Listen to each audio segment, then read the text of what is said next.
This Saturday marks 14 years since I got the knock on the door that changed everything.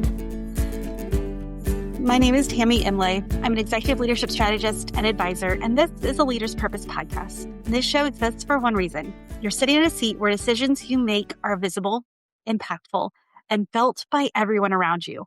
You carry the weight of the organization, and most of what you've been handed about leadership isn't wrong. It's just backwards. I spent years studying what drives performance at the highest levels, and every week I will bring you what I've learned, the patterns, the reframes, and the things that no one's saying out loud, so you can stop managing your leadership and start trusting it. You already have what it takes, and this is where you get to remember that. So let's do this. So I started 14 years. I started this episode, and I don't say that for sympathy. The anniversary, the knock, all of it. I say it because what I've learned in the years after the knock is the same things that I've watched every senior leader I work with navigate. Usually alone, usually without language for it, and usually while performing like everything's fine. And every time I think this, I think of Ross in that scene of like, it's fine, everything's fine. And because the thing is, leadership has a grief component that no one talks about. And this might be one of the most important conversations we have on this podcast. So it could look like a variety of things. They could look like different feelings, different experiences. But let me name a few that I've seen often, and maybe you could relate to them. So one is the relationship shifted. Friends who pull away when you got promoted, or just how, coworkers who were peers are now direct reports are on your team instead of on the team with you. And you still have a good relationship, but things have changed. Conversations that used to feel light. They have a different altitude now because of the gravity of your decisions. And you still love all your people. It's just different now. And then what about the version of yourself you left behind? The one who used to be more available, more relaxed, have more time, laughed more easily. You didn't carry the room the way you have to carry it now. Your decisions didn't have the same weight as they do now. And you don't know exactly when that version of you left, but it did. And what about even this one's a big one. Life looks different than you pictured. Not worse, different. The quiet weight of not knowing if you're even allowed to grieve something that you chose, something that you wanted, something that you fought for, something that you worked towards. You wanted it. You earned it. So you don't call it grief, but it is. And here's what's happening when you don't name it. You perform past it, you lead around it, and it runs your leadership from underneath, quiet, unexamined, and more expensive than anything on your P&L. And today I want to talk about what grief actually does when you stop performing past it. These are just some of the things that I've learned over the last 14 years and some of the things that I've seen, the trends that I've seen, and these patterns that I've seen. And so the first one is that every level of leadership requires you to leave a version of yourself behind. It's not a weakness. That's an operating system upgrading. But if you don't grieve what you're leaving, you keep trying to lead from it. If you don't acknowledge it, if you don't honor it, like this is the crazy thing is that we think that because it's a good thing, we should automatically just be accepting. You're allowed to grieve things that are changes. Grief is loss. And sometimes it's a person, yes. And that's kind of what my anchor was. But I've realized through studying grief and through watching others grieve that grief is a loss on many levels. And so what could it look like as a leader if you didn't grieve the version of yourself is that you try to hold on to old habits. You try to hold on to old hobbies. You try to hold on to old versions of yourself because it's comfortable or because you know what it is. And here's what grief does when you actually let it move through you.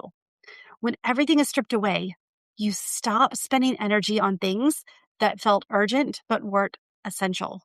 That's not a grief skill. That's an important executive skill. And that's the most important executive skill there is.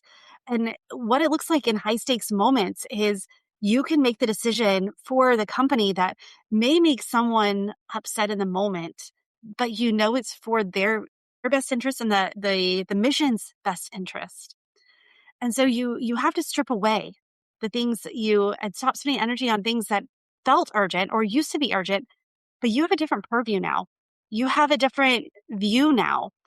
And when you're able to strip away things, and there's nothing that strips away things quite like grief, which I'll talk about here in a few moments. But still, this is one executive skill that we get to hone. But clarity about what matters externally is only half of it. You cannot lead people through something you haven't examined yourself. The leaders who know what they're protecting lead differently the ones who don't. And let me say that again. So the leaders who know what they're protecting lead differently than the ones that don't. So many times we're on autopilot. We just go with what's comfortable. We go in our reaction mode, and we know what people are going to say back to us, so we're ready with our response. But the thing is that everyone has something that we're protecting. And when you understand it, you get to use it. When you understand what you're protecting, then you get to rise above it and realize that you don't need the protection that you needed. You have the authority, you have the responsibility, you have the leadership, you have the skills. So you get to own that. And here's the part that most leaders never get to. The fact that we're all protecting something, but grief shows you what it is. It gives you highlights. It gives you insight. It gives you that little nugget of truth that if you didn't go through it and you didn't experience and you didn't acknowledge your grief or what your loss and shift is, then you wouldn't have seen it. Because once you see it, you really see it, then you get to choose whether you still need that protection or not, or whether you're strong enough to set it down. And this is one of the things that I learned is because during the grief moments, or when you are stepping into that new role, that new position, we start adding armor to ourselves because we don't know what we're up against. So we just add the protections on, we strengthen it. It's like we're getting ready to go into battle, but really there's no battle in front of us. It's just those expectations, those assumptions, the responsibility, or that leadership we think we need to take with us. And so we're all protecting something, but once you see what you're protecting, and some of the things, it could be your reputation, it could be your credibility, it could be you don't want to fail, and you definitely don't want to fail in front of your peers. So we're all protecting these things or from different elements. But once you see it, then you have the power to choose whether you still need that protection or if you're strong enough to set it down. And there's another thing that grief does that no leadership training will ever tell you about. It's most of your decisions are not life or death.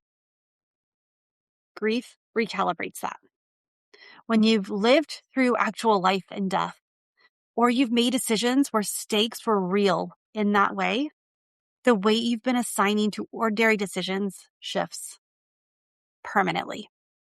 When recalibrated decision-making looks steady, when you understand what you're protecting, you understand what your lens you're leading through, when you understand who you need to be and who you get to be and who you are, because all of that is the same person. At the level that you're leading in, you get to settle in that. And decisions that may have seemed really important in your last role, we go back to this, you have a different purview, you have a different perspective, you have different information, and you can see what is really important and what's not. And I use the life and death decision, that gravity, because so many times we put so much importance on things that are temporary. Well, the higher you go up in your role, the more things are long-term. The temporary decisions are made at lower levels, and those seem so urgent in the time. And when grief recalibrates this, when you start to look at what the new position is, when you start to look at what's important, because it is, as you're shifting, you're looking at what's important in your life now. So, and that recalibration leads to one of the most important choices a leader can make. You have to choose to live. You have to choose to lead. Both can be hard, but they're your hard to choose. I'm sure I've heard that, this being healthy is hard, but being overweight is hard.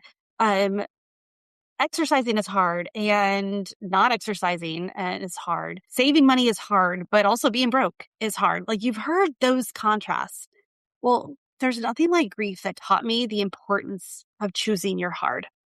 You can see, and we all have examples of people who we see that they've taken the wrong road with the hard, and they go to the woe is me, or they go to blaming, or they go to the part that their circumstance or their situation defines them, instead of allowing it to um, guide them, or you don't learn through it, or it becomes who you are.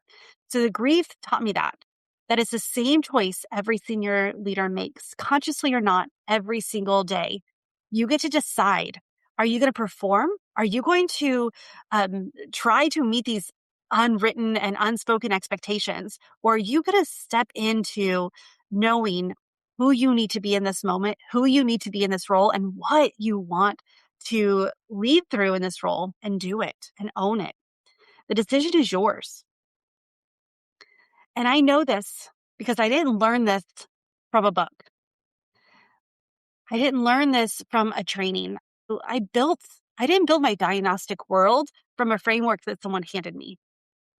I built these diagnostics. I built these frameworks. I built this understanding from the most examined season of my life, a season where I had no choice but to look at everything that was running underneath, what I was protecting, what I was performing, what I was holding on to that no longer served me the life I actually wanted to live. And that's exactly what I do with leaders I work with every day. Not grief work, but the same territory, this invisible layer, the same questions underneath everything. What are we protecting? Is it still serving the leader you're becoming?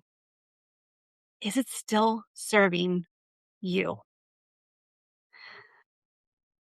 Because if you're a senior leader and there's something in this episode that landed, maybe not the grief part, but maybe the grief part, because a lot of times we think to have it all together, we don't slow down enough to look, to examine, to reflect. But if the recognition part, I want you to sit with this one question this week. What have you given up to get where you are that you've never allowed yourself to grieve? Not to dwell in it, not to go backwards, to name it, because you cannot examine what you haven't named. You cannot upgrade a system that you can't see. And that's the work. And if you're ready to start it, the link for the Aligned Leadership Audit is in the show notes. Because let's find out what's running your system. But before you go, if something landed and you just want an easy step to take, I put together a private 6-episode audio series called The Invisible Weight: Why Leadership Feels Harder Than It Should. It's not a course. It's a private conversation, the kind that helps you understand exactly what's running your leadership right now and what to do about it. The leaders who have gone through it don't describe it as something to listen to. They describe it as something they felt. The link is in the show notes. Go there first. And if this episode gave you something worth keeping, subscribe so you don't miss what's next. And if you're willing, leave me a rating and review. This just takes 2 minutes, and it puts this conversation in front of leaders who need it most. With that, friend, choose joy until joy chooses you. It is okay to work towards something, to have something, and still grieve what was, or still grieve what you thought it was going to be. With that, friend, choose joy until joy chooses you, and I will see you next week. Bye for now.